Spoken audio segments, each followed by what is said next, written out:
Hey guys, it's your girl Brianna here. Welcome back to my channel. Today I am going to be showing you guys how I did these micro links on my hair. I used hair from Studio Techilo. This is my hair once it was wand curled. This is my hair once I did a wash and go, and this is my natural hair in its natural state, just to give you guys a comparison of how much length and volume that I added. So while I part my hair in this next clip, I just want to give you guys a brief overview of what I'll be going over in this video. I'll show you guys everything that I messed up on, my method, all of the things that I actually figured out, and I will give you guys a review on this hair, including how it dyed, because I did dye this hair.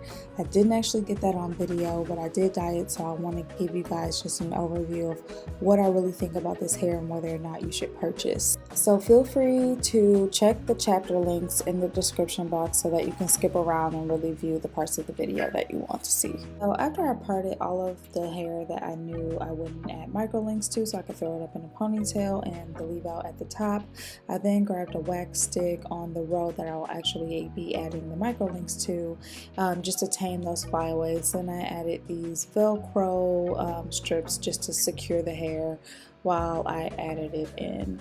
Now this was like super difficult. In these clips, I will be honest, you are going to see me struggling so hard to get it in there. It was really hard to get used to, and you guys know, like, I love doing hair, I love trying out new things, but it was pretty difficult in all honesty, just because especially on the back of your hair you can't really see that well, you can't see it all actually, so you kind of just have to feel your way around in there to try to poke the I-tip in correctly.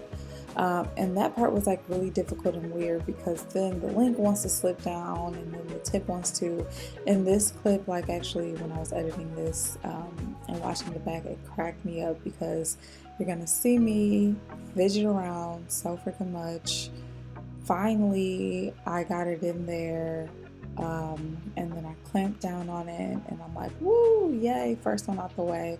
But look y'all, it fell right out. It fell right out. And I was like, that was a complete fail. So this is take 2 of me trying, and I think at this point I was like, oh, maybe I'll get the hang of it, because I see how it easily slipped out. And this one was a success, but it didn't really get easier from there. As you can see, it just slipped out, so now I'm putting it back in. And I was like, goodness gracious, they make it look so easy in the videos, but I guess it's really easy when you can actually see fully what you're doing. You can't, it's a little difficult. And as this goes along, you'll see me kind of play with section sizes to see how big a section should be, which is actually extremely difficult to eye. My hair is pretty thick, so I can't put a lot of my hair in the actual I-tip, in the actual micro link with the I-tip, but yeah guys, as you can see, I did it, so you can definitely do it yourself. But I'll be honest with you guys, I'll never do this myself again.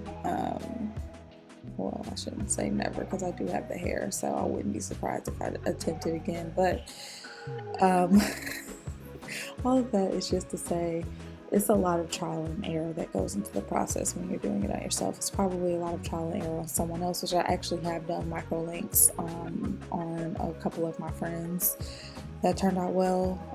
They weren't I-tips, they were just regular micro links with wefts sewn onto them, but nevertheless, getting the hang of doing it on the back of your head was extremely difficult. Point right here, you can see that one just pretty much didn't even go in right, so kind of doing it again, playing with it. Then I realized it was actually too big, so I grabbed a different one, and that's when I realized that some of these things are totally different sizes, and what I mean by that is the eye tips are not created equally. So some are fatter than others, some are thicker than others.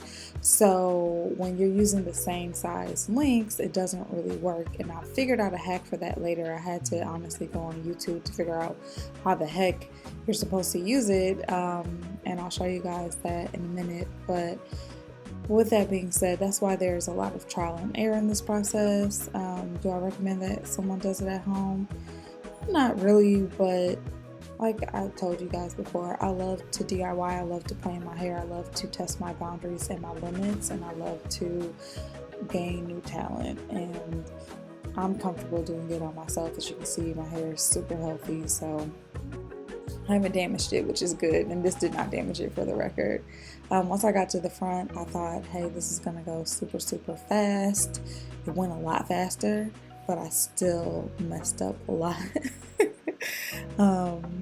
And actually, the funny part about it is I was doing a wash and go on my hair like maybe a week or two after I put this in, and I kid you not, guys, as I'm in the shower detangling this hair, I had 3 different links like just completely slipped out. You know, it was just the links, luckily, like none of my hair came out. I think I honestly was just afraid to do them tight because I know that they're made of metal and I didn't want it, you know, giving me any root damage and cutting my hair at the root. But you know, that's why I probably should have just went to a professional. But you know, it actually worked out in the end. It came out super cute. But yeah, I can't lie to you guys, it was pretty difficult. Okay, so here comes the hack that I was telling you guys about. So what I did when they were too fat is I ripped them apart in 2, like literally just grabbed 2 halves of the hair, ripped it apart, and then I took the flat iron to kind of heat up that keratin glue, and I rolled it in my fingertips to form a circle again. Then all I did was take some little scissors and I just cut off the excess hair at the top of the tip to make it flat again. And it was super simple. I wish I could shout out the person on YouTube whose video I watched. I really don't remember at this point because it's been a while. This was done back in September and I'm just not getting around to uploading it. But yeah, this is just me playing in it. As you can see my face, that was so funny. I was really hyped at that point because it was blending very well with my hair and I was pleased with that. So this is just me playing in it. I was not anywhere near done, but I was just way too excited and geeked to now play in it. So look at how well that blended. As you guys know, if you follow me, I have kind of like a mixture between like 3C, 4A hair. So I got the Afro Kinky version, which was nice. And here is what my hair looks like once it is all installed. Okay, so while I blow dry my hair, I'm just going to give you guys my thoughts on it. I love this hair. It took the dye very easily. I didn't use actual bleach, but I did use a developer with a color that had a lightener in it, just to kind of bring it up a little bit. In hindsight, I probably didn't have to do that, but I did. Right here, you can see me blow drying it, and this is really important because this took like more than twice as long than it takes my natural hair to blow dry. And I tried a couple of different blow dryers on this while I had it in my head, and it was the same thing. I think this hair just maybe takes a little longer to dry. Maybe I should have towel dried it a little more when I tried, but I just wanted to throw that out there that, you know, anytime you get extensions is going to add time to the amount of time it takes to do your hair because there's more of it, number one, but then number two, I was doing pretty small sections and I still just found that it took a while to dry because you can see me taking it out and putting it back in all the time. My natural hair is clearly dry, but the extensions weren't. Even though it does take a little while to dry, I did like the fact that the extensions actually stayed moisturized and they didn't look dull. Another thing I want to touch on is manageability. So it was actually pretty difficult to manage this with my real hair. I only left it in for 3 weeks because honestly, you guys, I just got kind of irritated with having all of that in my head. I wouldn't do that many eye tips again. or that long, just because it was honestly a lot with this particular texture. I think if I would have went like kinky straight or something of that nature, it would have been a lot easier. But having a curly texture and dealing with mine was pretty difficult, because one of the things that I noticed is that the hair is more elongated than my natural hair. And what I mean by that is, as my natural hair dries up, it shrinks tremendously. This hair does not shrink nearly as much. So when I was styling it, it was very difficult to kind of like get the shape that I really, really wanted it needed, which is where a a professional stylist comes into play. But a girl's gotta do what a girl's gotta do. And really quickly, before I go any further, I just wanted to give you guys the price. I paid $347.20 for 150 iTips that are all 24 inches, and this hair is kinky curly Indian hair. Just wanted to let you guys know the price before I dive any further.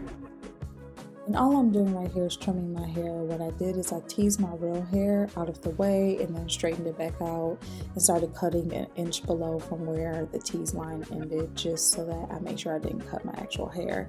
And this is what it looks like after I shaped the front. It looks so much better than it did once they were first installed.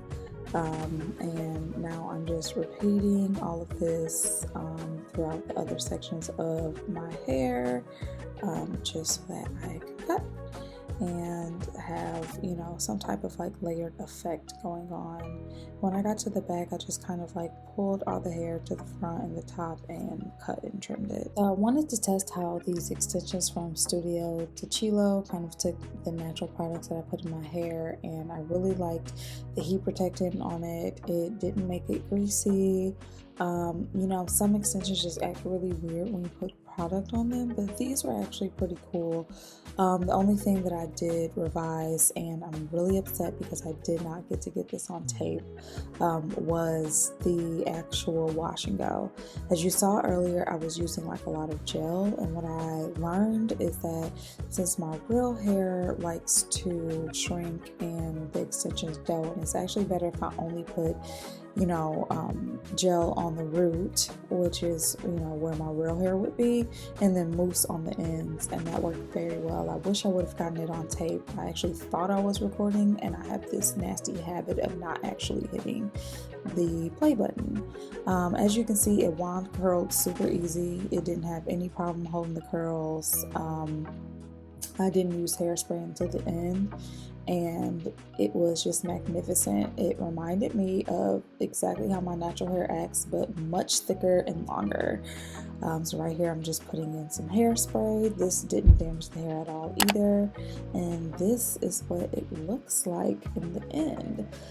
So as you can see, it's huge, it's fluffy. I loved it. It was a little too much for me as I said before, because my real hair is so thick, but it was just nice having it like this for a little while. I really did enjoy it. I think next time I'll probably just do tape-ins or something like that. Those seem a little easier to install. I've also done those on other people, so maybe that's a little foreshadow for you guys so that you know what's coming. So make sure you like and subscribe. This is what my hair looked like in the wash and go. I felt like it looked pretty good after I kind of got the hang of it and used mousse on the ends. Thank you guys so much for watching. Please don't forget to like and subscribe to my channel. Have a great day. Bye.